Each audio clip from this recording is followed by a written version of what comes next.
Tom Prince with Western New York Athletics, and you at our next edition of the Western New York Athletics Coaches Corner.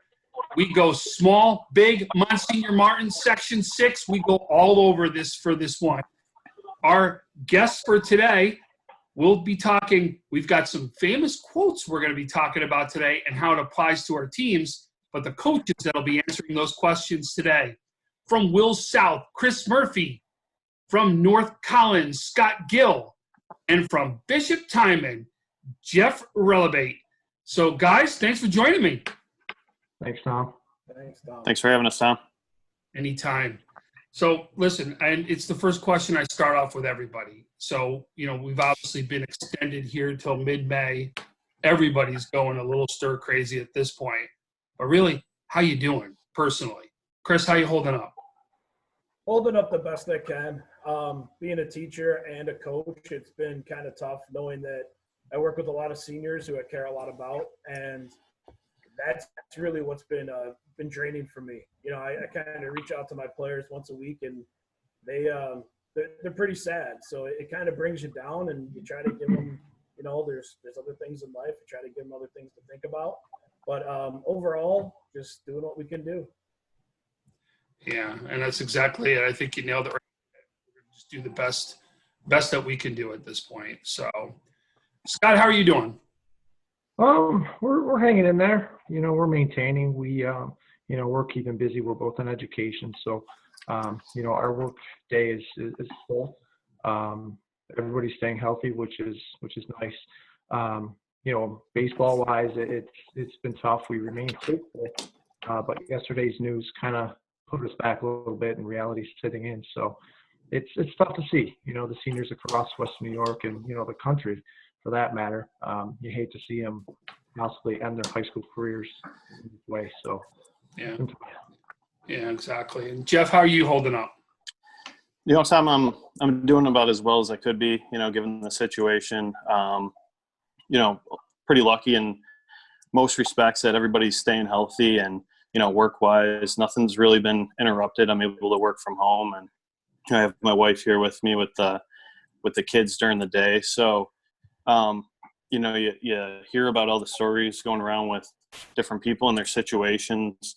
So I consider myself, pretty lucky considering everything that's going on. And just like Murph said, my main concern is as it comes to baseball, not so much, the baseball aspect of it, but check in with the guys just to make sure they're doing all right mentally.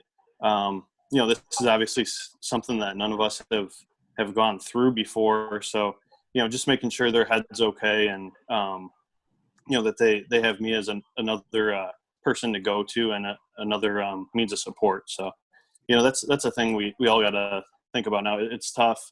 No one is happy with the current situation, but, we just got to make the best of every day and make sure that we're there for each other. Yeah, absolutely. Well, your actual comment that you made there, checking out on mentally, that's actually where we're going to go with our first question. So it's funny you went down that route.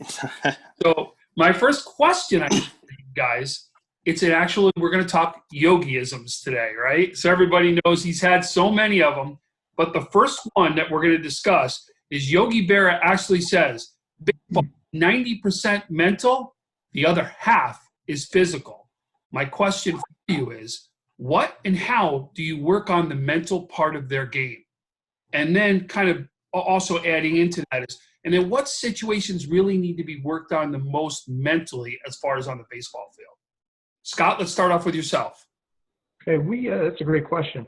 And I think this applies more so with my 12U team.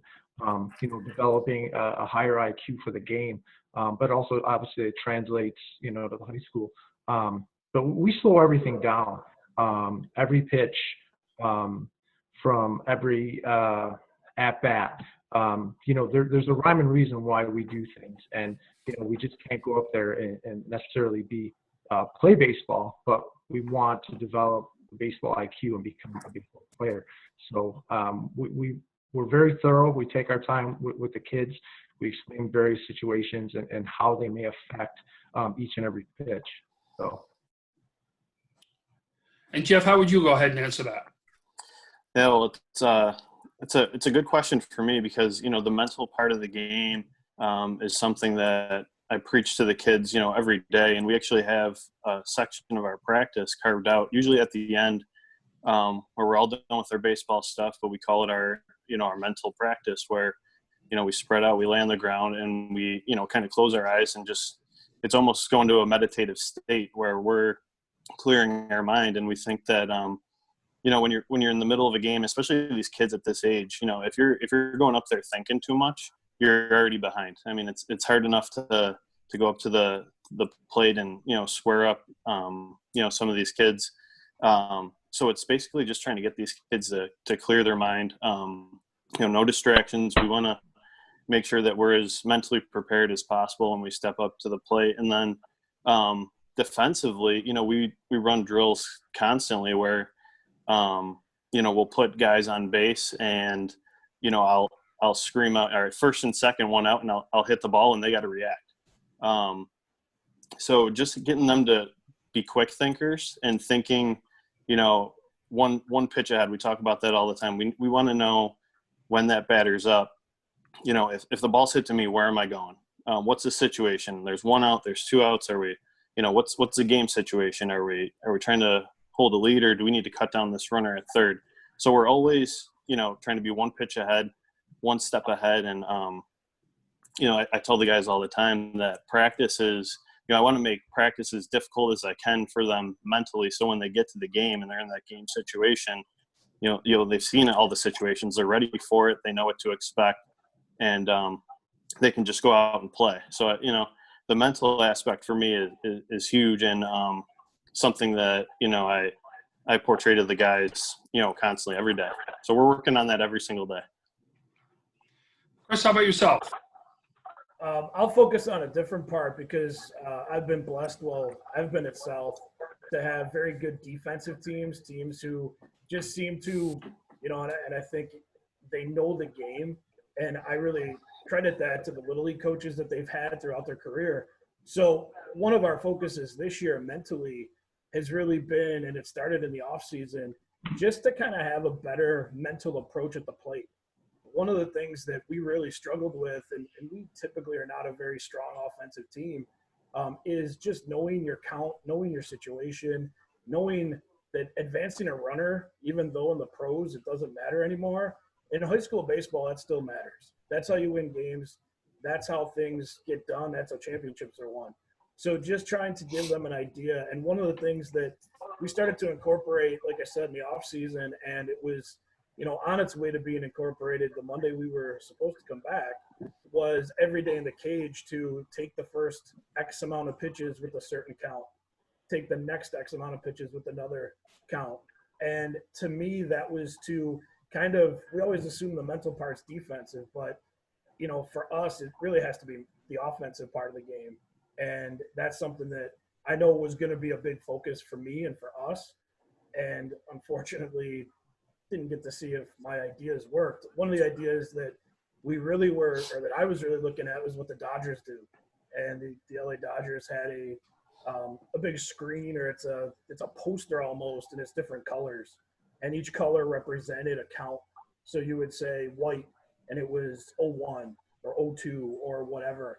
So that was things that we were going to work and incorporate into our practices, just to have us be a little bit better mentally at the plate. We had too many times last year where guys would pop up with a 2-0 count, and those are things that can't happen. So that's I think that's where our mental focus was going to be this year. Oh, great answers, guys. So my next one, another Yogi Berra quote: "It's not over till it's over."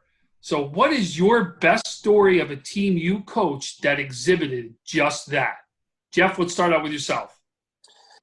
That's a good question, Tom. I'm not sure if, I can think of, a big comeback or anything like that, but it's not over till it's over is something that, so we try to keep a positive mindset with these guys, no matter what game we're in. So, if we're down big in a game, we don't hang our heads or sulk, or, we try to say to the kids, we might be down 5-6 runs here, but how great is this comeback going to be? How good is it going to feel once, we come back from this deficit? So it's always portraying that positive attitude and, just playing every inning, every pitch, like the game's on the line. So that, that quote, it's not over till it's over. That's something that regardless of score or inning, we're playing every inning. The first inning is just as important as the seventh. So every pitch, every inning, every at bat is super important. And that's something that we portray to the kids. And, that's, I think going back and, it ties into the mental aspect we were talking about earlier. The last thing you want is you have a bad first, second inning and you get down, they start hanging their heads and you're toast before, you're even halfway through the game. So we just try to keep them positive and, you get down a few runs and, what kind of great story is this going to be after this game is over? We go back and tell everyone how we came back from a, 4 or 5 run deficit. So just keeping that positive mindset throughout. And it could apply to a season. How many people started off have rough starts to a season? The season's not over, especially in high school baseball because of the way the playoffs are formatted. Everyone gets a chance to go to the playoffs. So you've got a chance to still make a second season happen. So it's another way to look at it too. Chris, how about yourself on that one? That one, I think, just to kind of go off Jeff, the word that comes to mind is resiliency. And I know to my class, I just sent an email about being resilient. I teach an AP class, and some of them are kind of, I keep telling them it's not over. Let's get to the end. Let's get to the end. And I think your point about the season or games or innings, every single thing matters.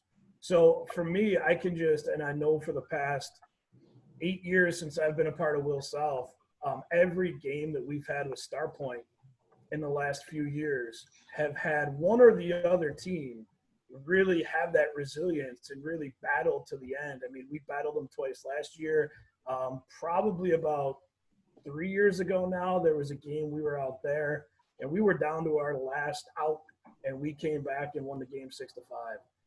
And it's really that resiliency. That's something that for whatever reason, South kids are really, really strong with. It's something they believe in. It's something that we've kind of created a culture of. And it matters. And I think it applies to life. And I know that's our job. And I think teaching the things that, that Jeff said and just this whole idea of keeping that positive mindset, regardless of the score, it matters. And we're seeing it right now. Resiliency matters. Yeah, no doubt about it. Scott, how about yourself? Yeah, those are great answers. And to piggyback off both, it goes beyond the game. It's something that we pride ourselves into with our relationships with the kids. Whenever they need us, we're there. It's about developing young men beyond the game, beyond high school. But baseball-wise, it's something that we practice and preach every day. Whether it's you're behind 0-2, you kick the ball around a little bit. You have to live for that next pitch. You have to clear the slate.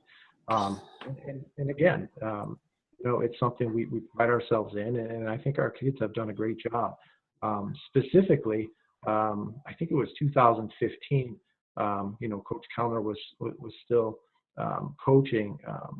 If I remember correctly, Brockton was at our place for a playoff game, and I think we were down 4 going to the bottom of the 7th, and we wound up coming back, and it was just a great battle. I think we had 2 or 3 at-bats where they ran the count full, and we saw 9-pitch at-bats, 10-pitch at-bats. So it's just, like you said, the resiliency, Murph, it's something that, it should be ingrained in all our kids and what we do with them.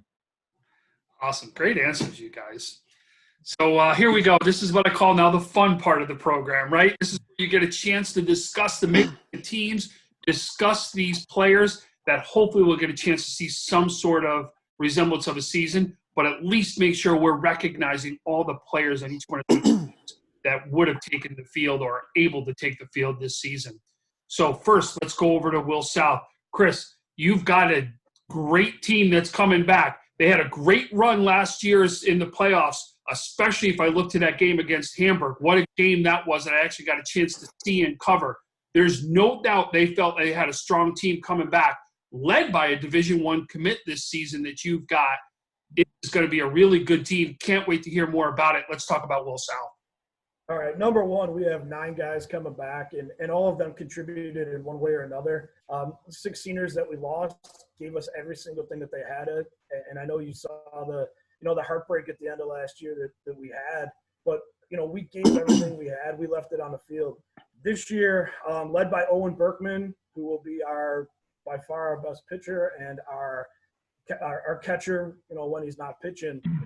He is our D1 commit to University of Albany, and he's expected to pitch there, and he will be great. He's got a little chip on his shoulder. You could see from the time he walked in December, the first time we worked out in the gym, and he was ready to go for lots of reasons. Following that, our pitching staff is outstanding, and I'll just talk about the senior pitchers. Tommy Bindo was a first-team ECIC2 pitcher last year. He is a bulldog, and he's not a Hamburg bulldog. He's a Billy, but he is a bulldog, and he doesn't look the part necessarily, but I would not want to face him because you never know what's coming. He will contribute on the mound for sure, and he's just scrappy. Our shortstop, second baseman, Jameson Mogensen, he was definitely our bright spot last year in the middle infield, kind of out of nowhere. I knew he was a good fielder. I had no idea what he would bring to us, hitting the ball, being clutch in big situations. I know that he worked as hard as anyone to be fantastic this year. I know he wants to play in college, and right now he's a little bit undecided where to go because he loves the game. You talk about that mental part. He is the mental part guy. He knows every situation before it happens, and he's just in that tradition of our middle infield being so good, and he's really good there. Riley Mulhern competing in the outfield, and one of our pitchers who was kind of a mid-relief guy for us. He saved our butts last year a couple times. He really got us out of some tough situations, and he had a couple big hits for us, and I know he was excited. Ryan Setblock, who was our backup catcher this year, he decided he was going to play a whole bunch of other positions, and he was competing at first base and in the outfield. Nate Holtz, who is a pest, and I know if you've ever played us, and I haven't played you, Scott, but Jeff, I know Nate is a pest on the bench, and he knows his role, and he does it well. When he gets out there on the bases, he makes you think about him. He's just a great kid. One of the things that happened to us was we were lucky enough to get a transfer over from North, and Javi Rosa Jr. was really excited to be a Billy. He really was going to help us in the middle of our lineup. Pretty much could play anywhere, would pitch a little bit. When I kind of talk about these guys, he's the one who he's heartbroken, because he was getting his opportunity, and we were excited to have him, and we needed him, and he was kind of that missing piece that might have put us over the hump, get us that one extra rung that we have struggled to get in certain years. So I know he's disappointed. He would have been a big help for us, and like I said, he could pitch, he can catch. He was really like a key component. Our last senior came out this year after not playing, Leonard Higgins. He was going to be some speed for us and give us some opportunities to do some things. Talk about, we don't have any freshmen. We do have 2 sophomores, actually 3 sophomores this year, but 2 that are returning. Brett Johnson, who, if you watched him play first base, he was as good as it could be. I think he was probably going to play center field this year, but he is a name to recognize. He just gets better by the day, and I know offensively he was disappointed, but he'll be better. Max Graves, who was a second-team ECIC2 pitcher last year, and again, he looks like Patrick Mahomes, and he throws like him too. So there you go. He really, he hit the ball well for us. He pitched lights out. He came in that Hamburg game and got a huge strikeout in a big moment. And as a freshman, that was big. And his confidence just keeps getting bigger. Our other sophomore, Cooper Seferati, again, in the tradition of our awesome middle infield, he's just going to be the next piece moving forward with that. And he was competing and really doing a nice job. Our junior class, I got 6 of them. Luke Van Splendor coming off an injury last year, had a concussion, was going to compete in the outfield and really be a big bat for us in the middle of the order. Mike Simonowski was a great JV player for us, and he just has to find, was looking for a spot. He can hit the ball. He's very versatile. Kind of had him moving around in that first week of practice. Jacob McManigal, Charlie Sim, Aiden Watson, and Luke Cannell were all JV players for us last year. Each of them has a role that they were explained. Luke will pitch. Aiden is a catcher for us, and Jacob and Charlie's a pretty good hitter, and Jacob's got some other little intangibles that he can bring to us. So we were excited. We had a 17-man squad. It was starting to come together. That first week was a little tough. We practiced 6 a.m. in the morning most of those days just because of scheduling and because our girls basketball team was so good. And those guys were out there. And one of the best comments was, I shouldn't even say it, so I'm not going to, but, pretty much it was on the first day we were out on the football field just kind of taking times because it was a pretty competitive tryout.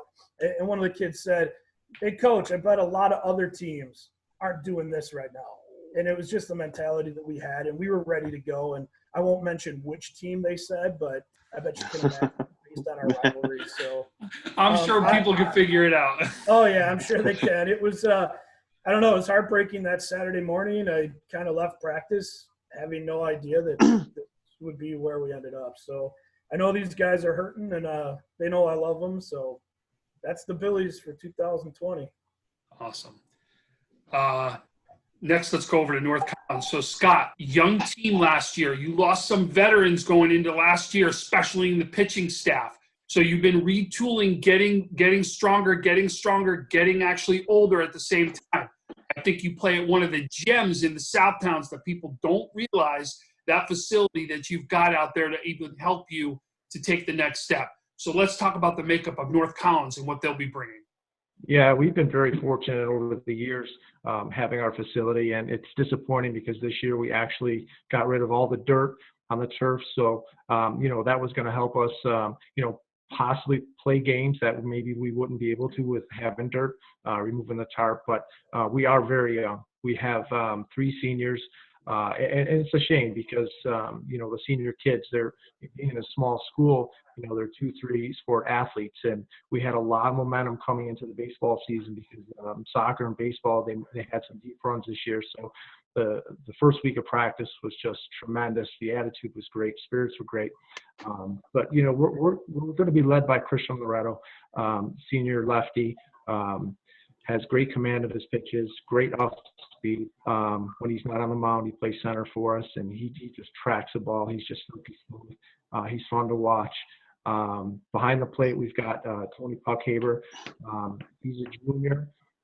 He's each and every year he's developing a higher baseball IQ and really taking control behind the plate, which is great to see. Senior Josh Rice. He's going to Hilbert. I think he's going to try out for the team. He's a big, strong kid. He makes, tremendous contact, hits the ball hard. He'll also pitch for us. A surprise for us this year, AJ Pattillo. He decided to come out, and like I said, being a small school, we really enjoy having those athletic kids join us. And he's another lefty who could pitch. A silky smooth athlete as well. So he was going to help us. But it's going to be fun the next couple of years. Our middles this year, I was going to start 2 freshmen. And I think in our lineup, 3 were going to crack the lineup. So, I think we're building. This year was going to be an interesting year, but again, it all boils down to pitching. I'm really excited where the program's headed. A lot of our kids, or younger kids, are playing summer ball, which is tremendously valuable for us. So yeah, we're really excited moving forward. I'm hoping the power be can make something happen. Some sort of miracle can happen for us, and even if we play, 5-10 games, we'll take it. But we're excited. Yeah, we're hoping, like you said, even if it's just a run to the sectional, to do what they did in basketball, conference play there. It's something they can do in a very short period of time to make something happen. So fingers crossed that we can do something. I agree with you there. So now let's go over to Timon. Jeff, you lose a huge player last year, a Colpoys Barrows Cup finalist that you need to replace on the mound. He was a bulldog on the mound, to use that expression that Chris talked about earlier. You've got a young team right now also that you've brought in that you are going to have some youth this year that's going to be coming up through the ranks. Let's talk about Timon and what they're going to do in the Monsignor Martin division. Yeah, you hit the nail on the head with that bulldog on the mound that we had, Sean Hayes. Kid was just exceptional for us last year.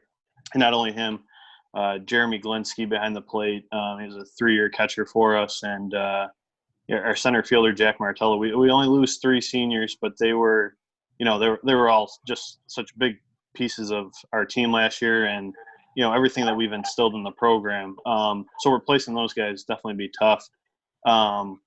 But this group of kids, Tom, and it's the South Buffalo Timon mentality. They work hard, and they go to battle with anyone. Our league is loaded with big teams, really good teams. You got Mary's. They won it all last year. Canisius, Joe's, Franny's. Nichols is up and coming with Coach Brzee and what he's doing over there. So there's no days off in the Monsignor Martin, but that's what makes it so great is the competition. But these kids, they go to work, and we all the coaches know that the season doesn't start in March. We get together in October and November. We get in the weight room, and we have our off season optional practices. Emphasis on optional. But we're putting in the work all winter, and these kids, they showed up in October and November, and they worked their butt off for 4 or 5 months. And I think that's what makes it so tough is that, potentially we're not going to be able to, see the fruits of their labor. And, I think that's for all of us. That's the toughest part. But, although we lost, those 3 seniors last year, we have a group of 4 seniors this year who I was really excited to see play. James Fino, who I know you talked to the other day, Tom. He's a great kid. He's going to Keuka College, which I think is a perfect fit for him. He's gonna get a lot of playing time there. He was going to go into the season probably as our top pitcher. Just a great kid. He was, great on the mound, rock solid defensively. He was probably going to play on the left side for us somewhere, and then he was going to hit the top of the order. Another kid, Manny Mcclain, senior, just a great all-around athlete. He was going to be our catcher this year, but he could play anywhere on the field. And last year, out of need, like I mentioned, we had Glinsky behind the plate last year. Manny played shortstop for us because he was one of the better athletes on the team. And, he hadn't played shortstop before, but, he got out there that first day, and he got better every single day. And, in our playoff game, I think he had 4 or 5 balls hit to him, and he made every play. And, it was good. He was a good story last year to see that come full circle like that, playing, out of position. But the kid is just such a phenomenal athlete that he, like I said, he could play anywhere on the field. He's going to Hilbert next year, and I know they're really excited to have him, and they should be. He's a great kid, and it's gonna be tough to see him go, just like all these kids. But and then we have who else? We got Brian Hilme on the mound. He's another kid who's just come a long way and worked his butt off. He was probably going to be our number 2 pitcher going into the season. Just another kid who just works super hard, and I was really excited to see him on the mound this year. And then Jake Reed was our other senior, middle infielder. He's played second base for us last year, was probably going to hold that spot down again this year. Just another great athlete, really good hockey player. Came up with a big hit in our playoff win last year. Again, super kid and just a really good athlete. We only have 1 junior on the team, Matt Whalen. He was probably going to be our first baseman this year. Super good defensively. Saved a bunch of errors for us last year. He was super good with the glove. And another bat that probably would have slotted somewhere in the middle of the order. Real nice lefty swing, and he did a real good job as a sophomore last year. and then we, like you said, Tom, we're going to be young. That's 5 kids right there, but we, I got to throw four other spots out there. And, we have a bunch of sophomores coming back. They were in the program last year, and we were going to need some of them to contribute this year right away. So, you have Ben Balin, Jack Wojtanek, Christian Duty.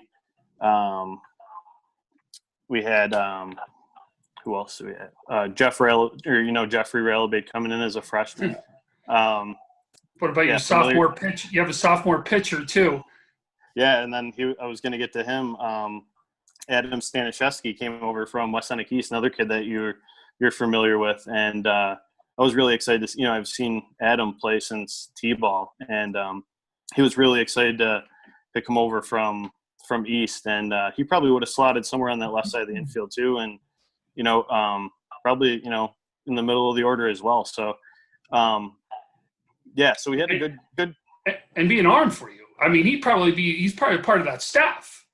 Oh, absolutely. Yeah, he was probably slotted in that 2-3 spot. But yeah, he as a sophomore, absolutely. He's a kid to watch. He's another kid that just loves the game, and he goes out there and works his butt off as well, just like the majority of our kids do. And just super excited to see what he was going to do for us this year coming into the Monsignor Mert. And so it's tough. I'm hoping that we're still able to salvage something here, but as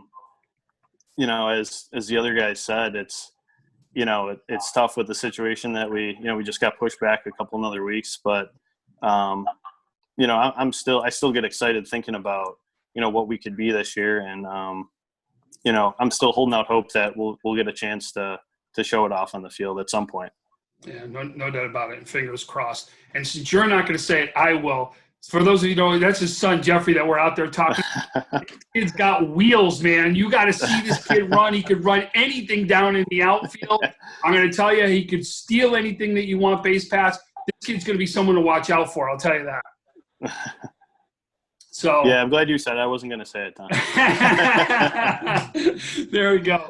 Hey, Tom, speaking of sons, man, we're all grateful for what you do covering us in multiple sports. But, your boys, as you know, we've had them several times over the last 3 years, and they've been great with our younger kids. And the impact and, that they've had on our boys has been tremendous. So kudos to Zach and Jordan as well. Thank you. That means a lot, guys. Thank you. So that's the end of my questions I have. I want to say thank you so much for joining me in the Western New York Athletics Coaches Corner. I hope and pray that we're going to have some sort of a season. Hopefully the next time we get to talk, it's going to be at one of the fields so I can cover you guys actually out in the game out there. So again, thanks for joining me, guys. Thanks, Tom. Good luck, guys.